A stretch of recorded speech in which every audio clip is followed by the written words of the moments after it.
बिस्मिल्लाहिर्रहमानिर्रहीम। अस्सलाम वालेकुम। मुझे उम्मीद है आप सब खैरियत से होंगे। आज के लेक्चर का आगाज करते हैं। हम चैप्टर नंबर 10 पढ़ रहे हैं जिसका नाम है किंगडम एनिमेलिया। किंगडम एनिमेलिया का आज का जो हमारा टॉपिक है वो है फाइलम सिरेट्रेटा, जिसे फाइलम नाइडेरिया भी कहा जाता है। नाइडेरियंस भी इस ग्रुप के एनिमल्स को कहा जाता है। अब ये जो वर्ड नाइडेरिया है जो इस ग्रुप के एनिमल्स के लिए चूज किया गया है, ये वर्ड इस ग्रुप को क्यों दिया गया? क्योंकि इस फाइलम में पाए जाने वाले एनिमल्स की बॉडी पर कुछ खास किस्म के सेल्स पाए जाते हैं, कुछ स्पेशल सेल्स पाए जाते हैं जिन्हें नाइडोसाइट्स कहा जाता है। कुछ खास किस्म के सेल्स पाए जाते हैं जिन्हें नाइडोसाइट्स कहा जाता है। बेसिकली ये स्टिंगिंग सेल्स हैं। नाइडोसाइट्स, इन सेल्स से कुछ फर्दर सेल्स की फॉर्मेशन होती है जिन्हें नेमेटोसिस्ट कहा जाता है, और नेमेटोसिस्ट स्टिंगिंग सेल्स को कहा जाता है। ठीक है, स्टिंगिंग सेल्स यानी ऐसे सेल्स जिनमें जहरीला मादा पाया जाता है या जहर जो है वो पाया जाता है।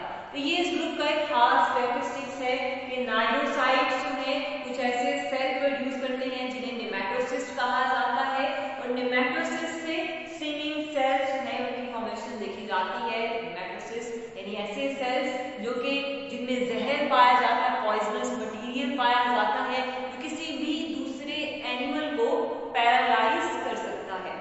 अब इसके कुछ बेसिक कैरेक्टरिस्टिक्स को हम स्टडी करेंगे कि इस ग्रुप के बेसिक कैरेक्टरिस्टिक्स खसूसियात क्या हैं। तो सबसे पहले हम बात करेंगे, क्योंकि ये डिप्लोब्लास्टिक एनिमल है, diploblastic animals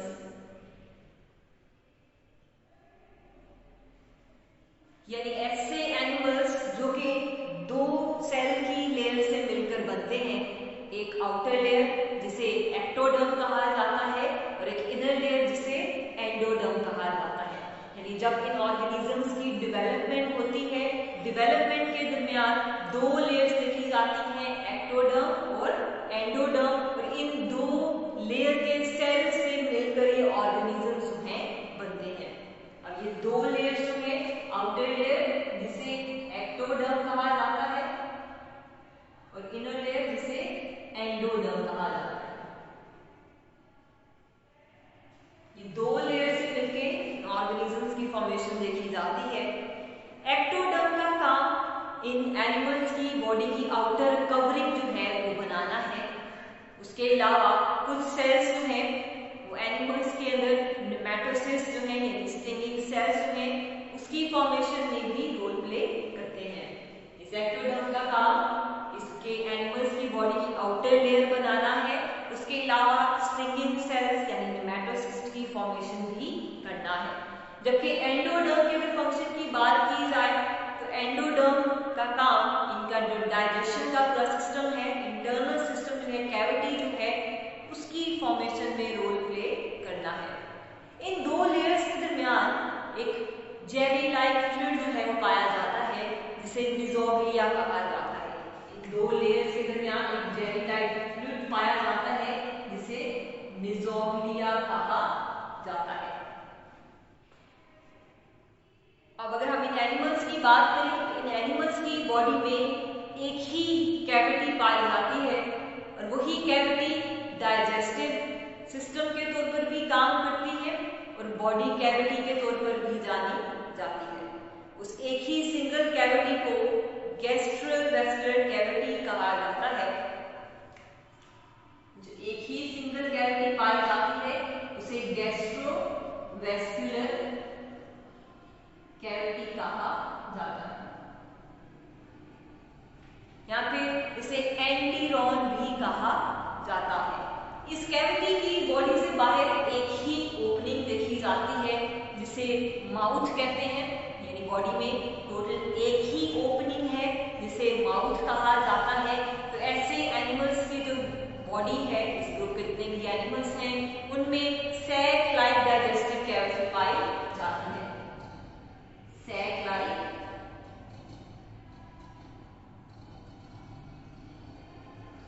digestive cavity, sac like digestive cavity पाई जाती है जिसकी एक ही ओपनिंग हो। अगर हम बात करें सिलेंट्रेट्स के बॉडी अरेंजमेंट की तो इनके बॉडी पार्ट्स जो हैं वो इस तरह से अरेंज होते हैं कि इनमें सिमेट्रिकल अरेंजमेंट देखा जाता है। सिमेट्रिकल अरेंजमेंट यानी किसी सेंट्रल एक्सिस, किसी एक पॉइंट के इर्द गिर्द सारी बॉडी जो है वो अरेंज होती है।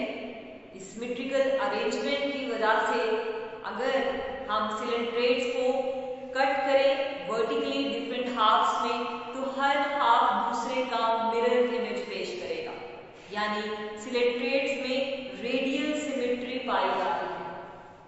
इनमें रेडियल सिमेट्री पाई जाती है।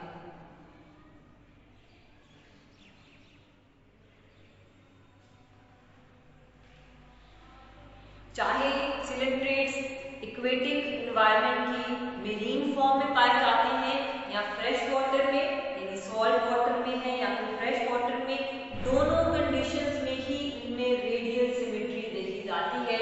यानी बॉडी स्ट्रक्चर जो है वो किसी सेंट्रल एक्सिस के इर्द गिर्द अरेंज है। अगर उसे वर्टिकली कट किया जाए तो हर हाफ दूसरे का मिरर इमेज पेश करेगा। अब हम बात करते हैं इसके साइज की, तो सिलेंट्रेट का साइज जो है माइक्रोस्कोपिक भी देखे जाते हैं और मैक्रोस्कोपिक भी देखे जाते हैं।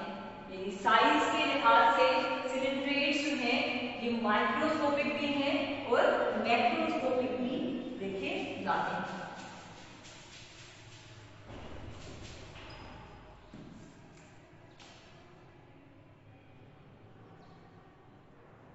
माइक्रोस्कोपिक में हमारे पास हाइड्रा की एग्जाम्पल है, जिन्हें नेकेड आई से नहीं देखा जा सकता उनके लिए माइक्रोस्कोप जो है वो इस्तेमाल की जाती है। जबकि मैक्रोस्कोपिक में हमारे पास ब्रैंकियोकोरैंथस की एग्जाम्पल है, एक हाइड्रोजोन है जिसके साइज जो है वो 2 मीटर तक जो है वो देखा जाता है इसकी लेंथ के लिहाज से।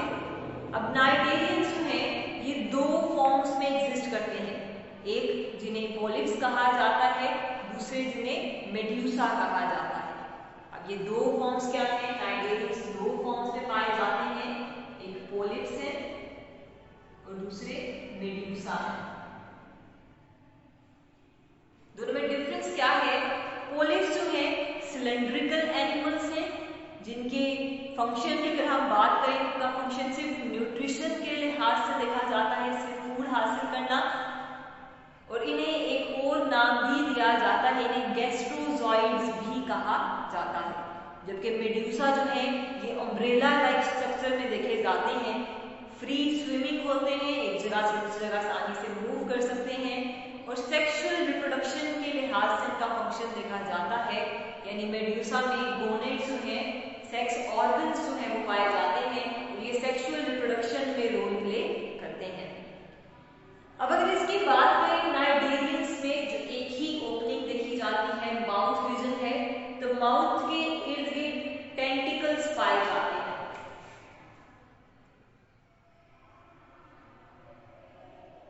टेंटिकल्स जो है वो माउथ के इर्द गिर्द पाए जाते हैं।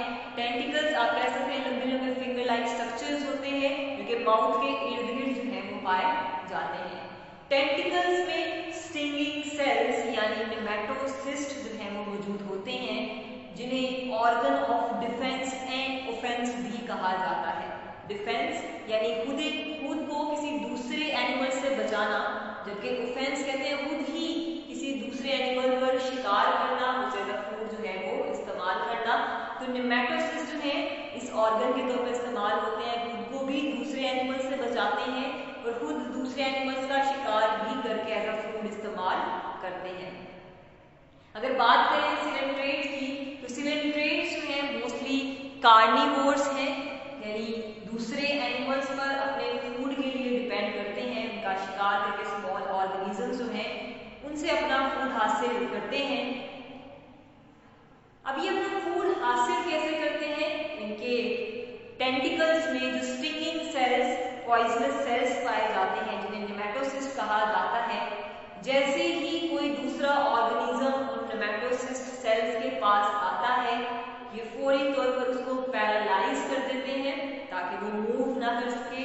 जब वो पैरालाइज हो जाता है उस पॉइजन से, तो उसके बाद उस एनिमल को या उस ऑर्गेनिज्म को अपनी डाइजेस्टिव कैविटी में माउथ के थ्रू जो है एंटर कर दिया जाता है। डाइजेस्टिव कैविटी में एंटर होने के बाद उसकी डाइजेशन की जाती है और डिफिजन के थ्रू सारे सेल्स में ट्रांसफर कर दिया जाता है। इस तरह से ये ऑर्गेनिजम्स अपना फूड हासिल करते हैं, यानी बेसिकली ये कार्निवोर्स हैं, दूसरे स्मॉल एनिमल से अपना फूड हासिल करते हैं। अब अगर हम बात करें इसके नर्वस सिस्टम की, तो इसमें नेटवर्क ऑफ न्यूरॉन्स देखा जाता है।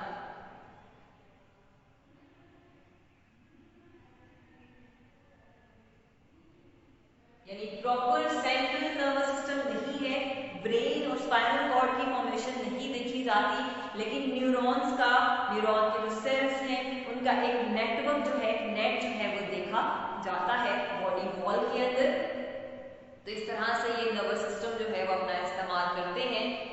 अगर हम बात करें तो ज्यादातर नाइडेरियंस या सिलेंट्रेट्स जो हैं वो कॉलोनियल हैं, यानी कॉलोनीज की फॉर्म में पाए जाते हैं, मिलकर जो है वो रखते हैं। जैसे कि एग्जांपल जो हमारे पास कॉरल्स हैं, जिनमें हार्ड स्केलेटन देखा जाता है, उनका जो स्केलेटन है वो हार्ड स्ट्रक्चर होता है। रीजन क्या है कि उनके हार्ड स्केलेटन जो है उसमें कैल्शियम कार्बोनेट पाया जाता है। ठीक है, बहुत से कॉलोनियल सिलेंट्रेट्स जो हैं जो कॉलोनीज की फॉर्म में रहते हैं, जैसे कि कॉरल्स हैं, उनका हार्ड स्केलेटन देखा जाता है। हार्ड स्केलेटन क्यों है? कि उनमें कैल्शियम कार्बोनेट जो है वो पाया जाता है, जिसकी वजह से इन एनिमल्स की डेथ के बाद जब इनकी बॉडीज पानी में नीचे डेप्थ में गहराई में इकट्ठी होती जाती है, तो वहां पे छोटी छोटी चोटियां जो है उनकी फॉर्मेशन हो जाती है, जिन्हें कोरल रीफ्स या फिर कोरल आइलैंड्स भी कहा जाता है। क्योंकि कैल्शियम कार्बोनेट है, तो कैल्शियम कार्बोनेट की ही छोटी छोटी चोटियां जो है वो बन जाती हैं इन एनिमल्स की डेथ के बाद, जिन्हें कोरल रीफ या कोरल आइलैंड कहा जाता है। बहुत सी स्पीशीज जो है इस ग्रुप की वो सिसाइल है, बहुत सी स्पीशीज जो है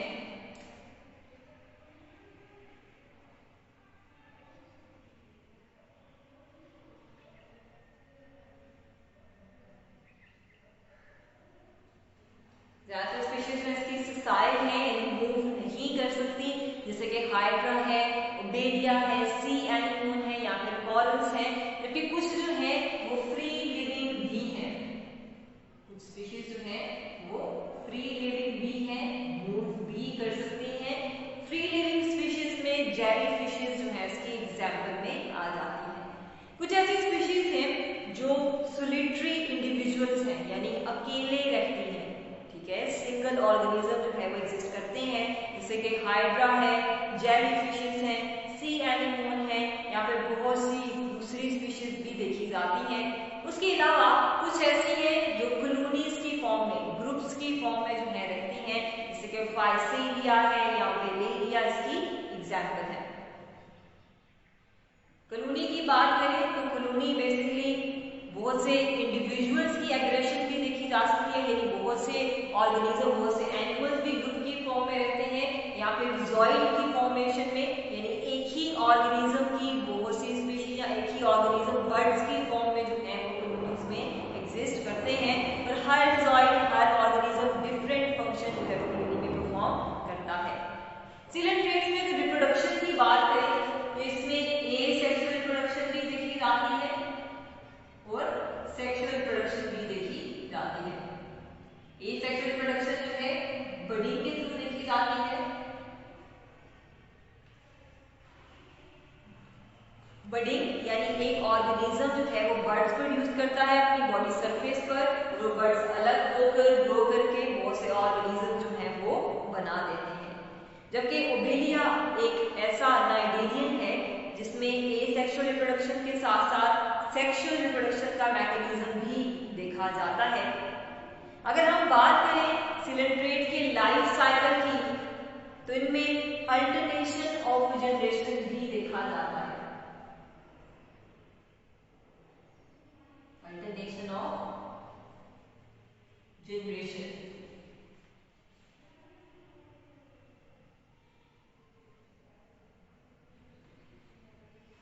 वैसे आपने ये टर्म प्लांट्स में पढ़ी है अल्टरनेशन ऑफ जनरेशन की, जिनमें 2 जनरेशन थी, स्पोरोफाइट और गैमेटोफाइट। लेकिन यहाँ पर अल्टरनेशन ऑफ जनरेशन इन दो के दरमियान देखा जाता है, एसेक्सुअल रिप्रोडक्शन और सेक्सुअल रिप्रोडक्शन, यानी 2 तरह की जनरेशंस हैं। एक टाइम जब ऑर्गेनिज्म जो है वो सेक्सुअली रिप्रोड्यूस करता है, यानी वो टाइम जब एसेक्सुअल रिप्रोडक्शन के थ्रू जो है उसमें रिप्रोडक्शन देखी जाती है। दोनों ही जनरेशंस डिप्लॉयड हैं, यानी क्रोमोसोम्स का नंबर डबल देखा जाता है। और दोनों जनरेशंस के दरमियान एक डिफरेंस ये भी हो सकता है कि एक जनरेशन में एनिमल फ्री लिविंग हो, जबकि दूसरी जनरेशन में किसी स्टोन के साथ, किसी रॉक्स के साथ या किसी भी हार्ड सरफेस के साथ अटैच फॉर्म में रहे। इस तरह से इन ऑर्गेनिजम्स में एसेक्सुअल रिप्रोडक्शन और सेक्सुअल रिप्रोडक्शन के दरमियान जो है वो अल्टरनेशन देखी जाती है। तो यहाँ पे आपका जो टॉपिक है इस फाइलम का, फाइलम सिलेंट्रेटा कंप्लीट होता है। इंशाल्लाह नेक्स्ट लेक्चर में हाजिर होंगे, तब तक के लिए अल्लाह हाफिज।